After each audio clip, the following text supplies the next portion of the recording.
This is our monthly uh, uh, coming attractions of celestial events. What's up? The Down to Earth Sky Guide. And usually these start with recent space news. And Kathy, for some reason, added a question mark.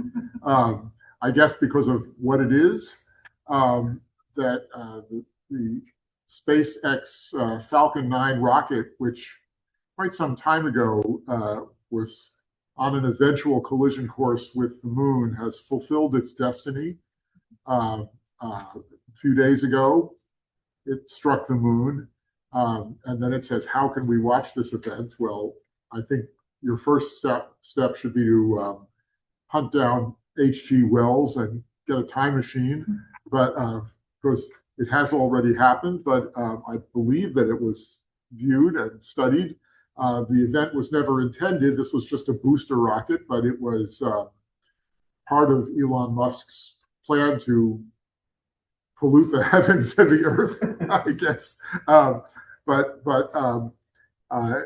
it offered people a chance to study impact dynamics on the moon, which of course most of the craters there are quite ancient.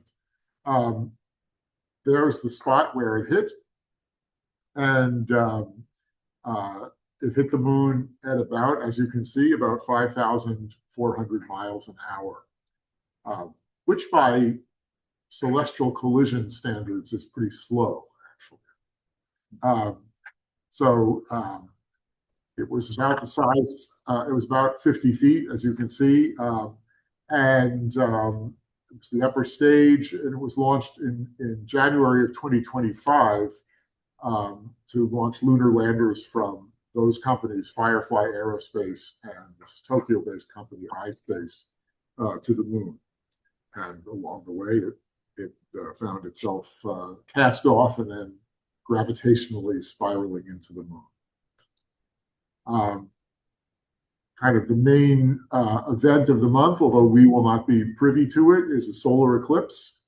I heard somebody say before that one of our members was vacationing in Spain. This is clearly the reason why. There is an eclipse where you can see the path of totality. It's coming up soon on August 12th, which is Wednesday of next week. The path of totality goes through Greenland and then through Portugal and Spain. We are, as you can see, really out of the loop entirely. But where there's a solar eclipse, usually within a few weeks, there's also a lunar eclipse, and in this case, it will be the full moon on August 28th when we get the eclipse. This is the sturgeon moon, which means that if you slice it up, it's really, really good. It's much better than green cheese. But the sturgeon moon this year will feature a nearly total eclipse for us. And it will be the best lunar eclipse on Earth, as you can see, until 2028. And you can see our hours here from 9:23 on Thursday to 3:01 in the morning on Friday. And the fullest partial eclipse time for us is shortly after midnight. It's going to be about 98%, I believe, of totality. So that's pretty good, and it's going to be a very dark eclipse because it'll be through the darkest part of the Earth's shadow. There's a blank screen. And this is what's coming in the way of planets right now. Morning is the cool time for planets right about now. You can see on Wednesday of next week, if you get up at 5:25, or the day after, if you get up at like about 5:21, you can see this arrangement of planets in the sky. Of course, they're always farther apart than they look at these diagrams, but Jupiter will be emerging from the other side of the sun. Saturn is already pretty high up, and Mars and Mercury also visible. Of course, Uranus and Neptune you would need a telescope for. Uranus you can see with binoculars, but you have to know where it is and what you're looking for. And in the evening, we mainly have Venus. Um, this is a composite photo taken over a course of several months, but it shows what you see when you look at Venus. When Venus is just coming out from behind the sun, um, it is partially illuminated. We see phases when we look at Venus, and clearly it gets larger and larger as it gets closer to us in apparent size, but it's also getting so that the sun shines on less of it, so it becomes a crescent.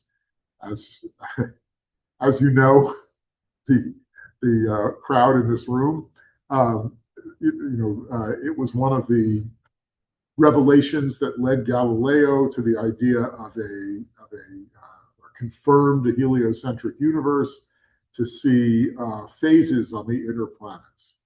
Um, and Venus, as you can see, is moving through the zodiac. It moves in this odd orbital shape. I think Venus was the basis of the astronomy of the Mayans, who called it Quetzalcoatl, and there it traces this elaborate sort of semi-amalema, I guess, in the sky. And you can see its progress through the year. So right now we're about here, right here at this point, and it's at its greatest elongation on August 15th, and then it is closest to us in October, but it's also, we see less of it and it's going down. By October 21st, it will be very low, and then eventually it will be emerging on the other side as the morning star as opposed to the evening star. And by later this month, a little bit after closing time at Sperry, but you'll be able to see Saturn out at night. Saturn is in Pisces, and I keep looking at that. And if I don't spend a lot of time looking at it, I expect to say Saturn is in pieces, but it's in Pisces, and you can see it at this point it's quite low on the horizon late in the evening, but it will be rising a little bit higher as we get towards the end of the month, so that by the 29th and 30th, it will be reasonably well visible in the east. It looks like it's about maybe 30 or so degrees up, and it'll be near the moon on those 2 days, so you'll be able to locate it easily. John? Yes. Also, Pisces is pretty good for galaxies. So if Yes. you're in Pisces, you can scan around and pick up some galaxies. Pisces is very good for galaxies. New Jersey, but yes, Pisces is the autumn sky. Autumn and spring are galaxy times, so that's the times that we're sort of looking out of the plane of the Milky Way. As you can see here, Saturn's orbit is a little bit tilted relative to the sun, and so is ours. And the relationship between the inclination of, I shouldn't say its orbit, its rotation, the inclination of its rotation and our rotation, Saturn's rings appear to gradually tilt up and down, so that this past year was the year when the least of Saturn's rings were visible. It looked, it was barely visible, but as we get into 2026, it will start to tilt up so that it looks more like this. When I say up, I mean up in front, right? Here it's up and back.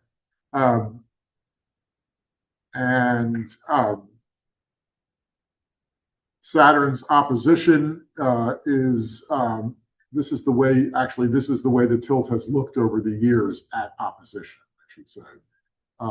So in 2026, it's going to look like this, and it will tilt more and more until 2029. It's a regular, predictable cycle.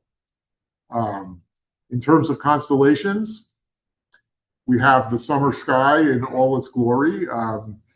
Overhead, the summer triangle, and then in the south, the center of the galaxy and all the marvels therein, and of course, um, in the dark sky, there is, the Milky Way becomes visible. You can see the rift, and the center, the cloud of gas and dust, which obscures the center of the galaxy, which is right about here.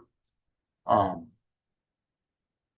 and the fall constellations are beginning to come up over here. There's Pegasus and Andromeda, and Cassiopeia, and Perseus just beginning to show. Um, Here's a good picture of the Milky Way by our own Donna Harris. This kind of looks like it might come from AAR. And the some of the bright stars of the summer triangle, you take a long enough exposure and they look like they're really, really bright. But you can see that rift right here. And Sagittarius is right here, and Scorpio is right here. And again, the center of the galaxy is right here. One of my favorite things to look at through binoculars is the Sagittarius star cloud, which is up here. This is also where probably still, I mean, it's been this way for the last several years. Pluto is not far from this area right here. It might have moved a little bit. And so this is sort of the most famous part of the summer sky. One of the reasons why the area of the summer triangle is so rich in cool stuff is because the Milky Way is flowing right through it. This is Altair and Vega, Deneb. And here's the Milky Way as viewed from the Great Wall of China. This is not a picture by one of our members, but it's kind of a cool picture. And here you can see the summer triangle. The Great Wall of China, by the way, I don't believe is actually visible from space, contrary to popular stories. Also, you can see that China itself is not without light pollution. Is that an actual photo? Looks kind of enhanced. It does look kind of like a shallow fake, shall we say? I don't know. So again, the sort of key lodestone, I guess, or lode stars for the summer sky are the summer triangle. This is Vega over here in the small constellation of Lyra, and in Cygnus you have Deneb, and then you have Altair in Aquila. So they are the way you can find your way to other things. Basically, if you see the summer triangle, you can easily negotiate your way down towards the center of the galaxy. You can also, if you're in a dark sky, you can follow the Milky Way. Behind the constellations are to the east of Cygnus, the fall constellations, and behind are Cepheus and Cassiopeia, and Andromeda. So it's some of the spring constellations are still visible. There's Hercules and Boötes and Corona Borealis in case the nova goes off any day now. So here's Cygnus. Cygnus is filled with wonderful objects. There's the star cluster M29, which is in here somewhere. There is the Veil Nebula, which we'll see in a moment. There is, what's the one that's out? There's another star cluster over here. I can't remember what number it is. And Albireo, of course, famous double star. The Veil Nebula is a supernova remnant. And here's a picture of it, taken by our own Mary Duca. Was this from AAR? Yes. Was this when there was a crowd of like 5 sea stars on the table all yeah, yes. So the Veil Nebula is actually a very large scale round cloud of a very faint stretch of gas that surrounds the site of the original supernova. So there is an eastern veil and a western veil. This is the western veil. And again, that's where the Veil Nebula is.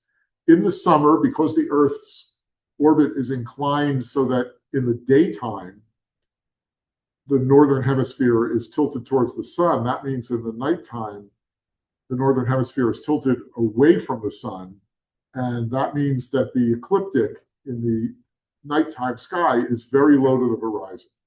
So the ecliptic is the plane through which, if you, it's the plane caused by the orbit of the planets, basically, and which means that from our standpoint, the planets appear to move through the ecliptic, through Virgo, into Libra, into Scorpius, into Sagittarius, into Capricorn, and on, into Aquarius and Pisces and so on. That means when planets are out in the summer sky, they are lower to the horizon.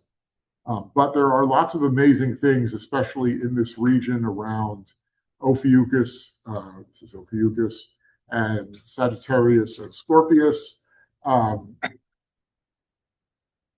It would be nice if the sky came with dots and lines, but here they are. There are several wonderful objects here. The center of the galaxy is right here. It's Sagittarius A star. That is the site of the Milky Way's supermassive black hole, which has a mass of about 4 million suns. There are many other great objects around here. I mean, Sagittarius is filled with globular clusters. The most famous one is right there. You can actually see it in the picture. That's M22, right where the pointer is. It's fairly easy to locate because it's in between those other two stars, which are actually stars, I believe. The Lagoon Nebula and the Trifid Nebula are in here. There's the Lagoon. And you've got the star cloud up here. The Eagle Nebula is up here, and so on. So this is filled with objects. The center of the galaxy, of course, we can't see the center of the galaxy. It's blocked by a cloud of dust, the rift that you see in the Milky Way. It's not really a hole in the Milky Way. It's a big cloud of dark stuff obscuring the center. However, it is permeable to radio waves. So radio telescopes can pick up. And this picture, which is a time-lapse photography, but it shows the stars circling around the central black hole. You can see the orbits of as they move around. An interesting thing about that central supermassive black hole is that we're not 100% sure it's a supermassive black hole. We're very close to sure, but because there's a limit to the measurements we can make. But my understanding is we know that there's some object that is 4 million solar masses, and we know that it is enclosed in an area no larger than the size of our solar system. So kind of imagine 4 million suns in our solar system, and in order to be sure it was a black hole, we'd need to narrow that distance down, but we're not capable of doing that yet. The measurements available, but it's pretty hard to think of something else that might be there other than a supermassive black hole. It's pretty cool to think of 4 million solar masses, though, in the size of our solar system, and to be thankful we're not in it. And of course, this object was imaged, sort of, by the Event Horizon Telescope, which was a conglomerate of radio telescopes around the world, using sort of interferometry to create effectively a telescope the size of the Earth. That was how they were able to get that resolution. So it's in there somewhere, just like in Prego spaghetti sauce, right? It's in there. This picture was quite famous, when it came out a couple of years ago or a few years ago, just slightly outpopulared by the picture of the supermassive black hole in the middle of the galaxy, M87. which is something like, I don't know what, a billion solar masses. It's quite immense. I think I'm exaggerating a little bit. So did I go the right way? So anyway, so here we have, again, we're back in our center of the galaxy area. We have some of these objects are labeled here. Yes, that's the difference. Oh, and then in Scorpius, there are some cool things that can be seen. This star right here, Antares, is a red supergiant. It's enormous. I think there's a slide, yes. You can see that it's larger than the orbit of Mars. However, again, thinking about that 4 million solar mass figure, this is more like, I'm not sure, but more probably like 20 solar masses. It's just very attenuated. And this is compared to the star Arcturus, which is a red giant, not a red supergiant, that's very bright in our summer sky, but it's also much closer than Antares compared to the size of the sun. So this can give you an idea of what Antares is. And also, there's a good globular cluster in Antares, a very large one. It's right here. It's really easy to find. If you could find Antares, which is hard to miss, and then you can find this other star, just make a sort of like slightly flattened triangle. And M4 is in there. Here's a nice Hubble picture of M4. And here's, you can see I think actually, I guess it's Antares and the star in front of it. My apologies. The stinger of the Scorpion is nice because it's those two stars. If you go to the shore in New Jersey, this is where you can see the whole of Scorpius, because where I live, you can see sort of like that much. You can see all of Scorpius that's from about here down.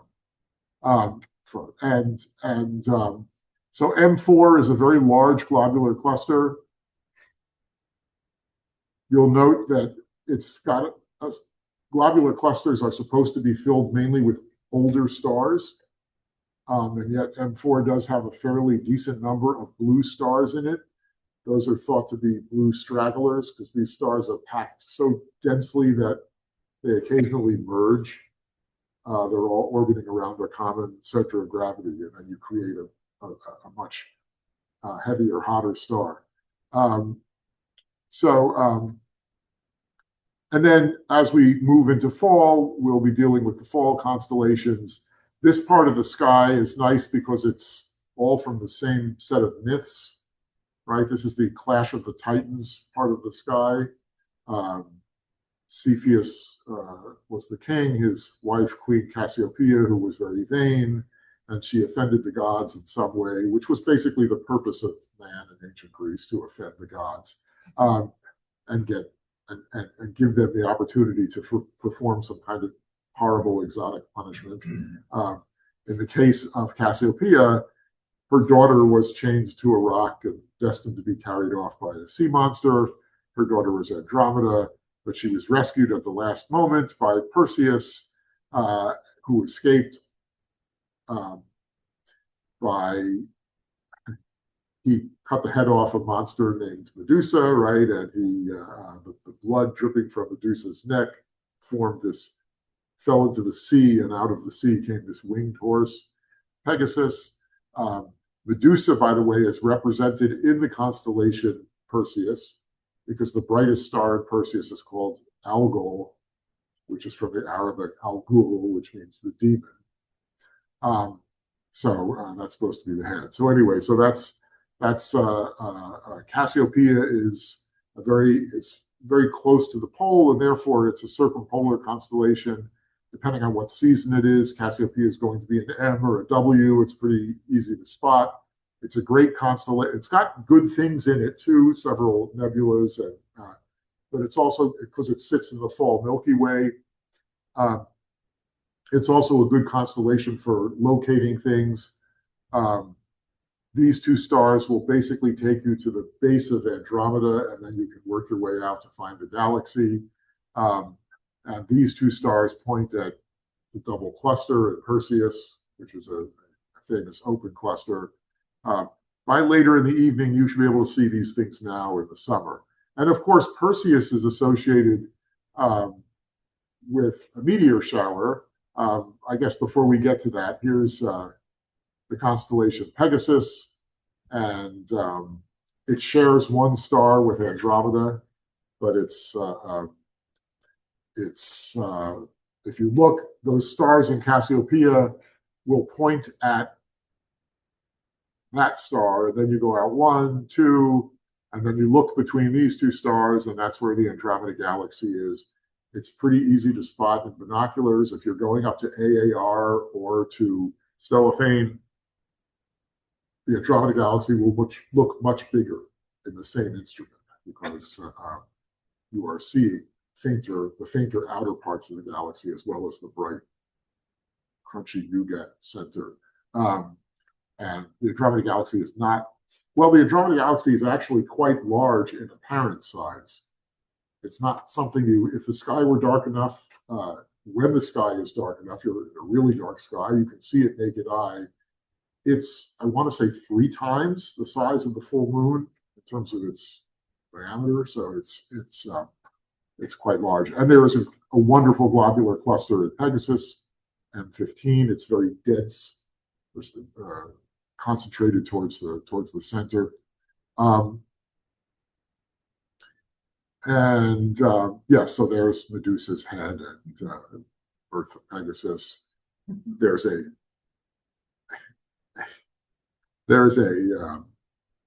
very highbrow modern version of, of the Birth of Pegasus. But the constellation Perseus is associated with one of the premier meteor showers, which is currently in progress. It reaches its peak next week. It's the Perseid meteor shower. Of course, the meteors aren't coming from Perseus. They just appear in the sky to be coming from that direction. They are much closer than the constellations. They're in our solar system. And this year, we're lucky that the moon will be close to new. So that it will be a comparatively dark sky. So you should be able to see more of the meteors. The meteors that make up a meteor shower are part of the trail of a comet, basically. It's little flecks of dust and ice and gas that are sitting there in space, like a contrail, essentially. And every year at the same time, our Earth goes through that contrail, and you can see as those particles hit the atmosphere, they burn up. For that reason, if you think about the geometry of it, the best time for looking at meteor showers tends to be after midnight, as we are turning into the trail. The comet in this case is Comet Tuttle. Is it Tuttle? Yeah, Swift-Tuttle. And there's a obviously infrared kind of picture of it. And you can see the tail of the comet. The comet will actually leave 2 tails. But as we go through that, we see the meteors. And I don't know what the rate for this meteor shower is, but it's one of the big ones. I have found that meteor showers in New Jersey are always a disappointing experience. I've seen a couple of good meteors during it. The one in January, Quadrantids, I think, that's the best meteor shower experience I've had, because it produces fireballs. And you'll see those in any sky, even though there are not many of them. See them. So here are the acknowledgments. I'd like to thank Kathy. She put the presentation together, but because she is appearing in an outdoor theatrical event tonight, of all nights, she was unable to be here, and I'm doing the talk for her. And that brings us to the end.